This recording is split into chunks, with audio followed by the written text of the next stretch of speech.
You finally got the promotion, hit the goal, checked the big box, and by Tuesday, it already feels like nothing happened. That's not ingratitude. And it's not you being impossible to please. There's a real reason satisfaction slips through your hands the second you catch it, and there's an actual antidote to it. Here on ADHD Resolve, this is one of the quieter symptoms nobody warns you about.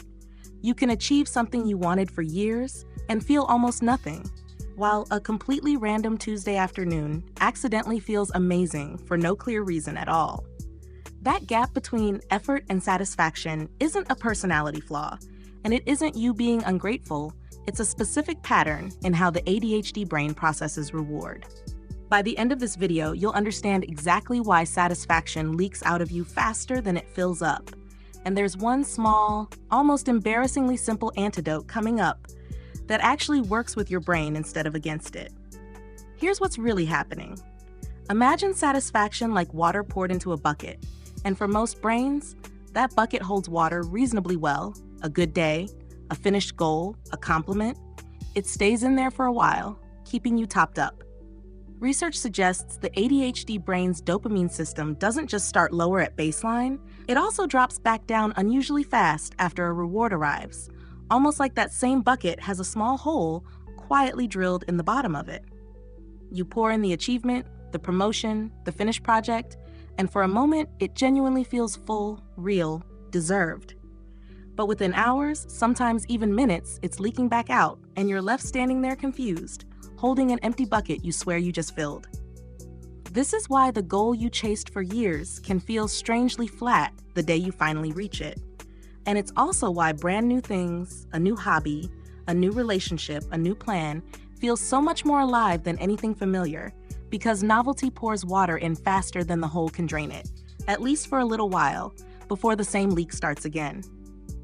This shows up far beyond big achievements. Think about the job that felt exciting for the first 6 months and now feels unbearably flat, even though nothing about the actual work changed, only the novelty did. Or starting 5 different hobbies this year, genuinely loving each one for a few weeks, then quietly abandoning it the moment the newness wears off and the leak catches up. This is also why comparison hits so hard. Scrolling past someone else's life feels like a fresh pour of water, briefly exciting, while your own familiar life sits there slowly draining in the background, making theirs look fuller by comparison even when it objectively isn't. And here's the part almost nobody names out loud. Boredom for an ADHD brain often doesn't feel like calm emptiness. Research suggests it can register as something closer to physical discomfort, an itch with nowhere to scratch, which is exactly why you'll reach for your phone, a snack, a new tab, anything, the second the water starts running low, not because you lack self-control, but because an empty bucket genuinely doesn't feel neutral to you the way it does to most people. Here's the myth you've probably absorbed, maybe from a parent, a partner, or your own harshest internal voice.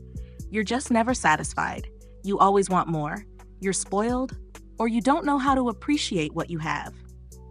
That belief assumes the water is the problem, that you're simply pouring in too much and demanding more than is reasonable. It's not the water, it's the hole. No amount of gratitude journaling, positive thinking, or forcing yourself to feel grateful patches a dopamine system that's structurally built to drain faster than most. And blaming yourself for the leak doesn't slow it down, it just adds shame to an already empty bucket.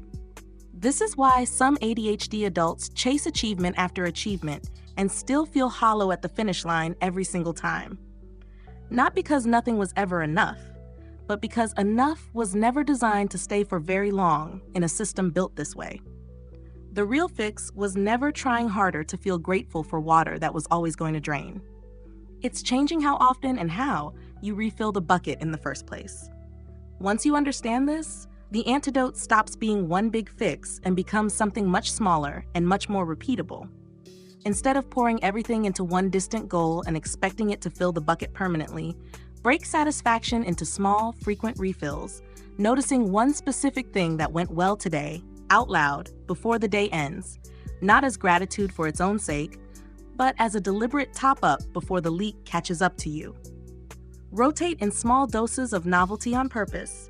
A new route to work, a different coffee order, a 5-minute detour, instead of waiting for one massive life change to feel alive again. And when boredom hits and starts feeling like that itch, catch it early with something small and engaging rather than something big and permanent, since it's the itch talking, not a real signal that everything needs to change. This isn't about learning to want less.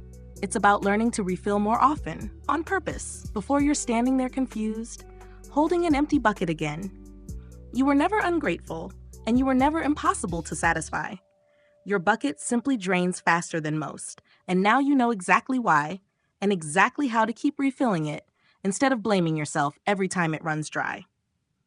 If this finally explained a flatness you felt after every single goal you've ever reached, subscribe to ADHD Resolve now, because the next video goes even deeper into keeping that bucket full, and you don't want to miss it.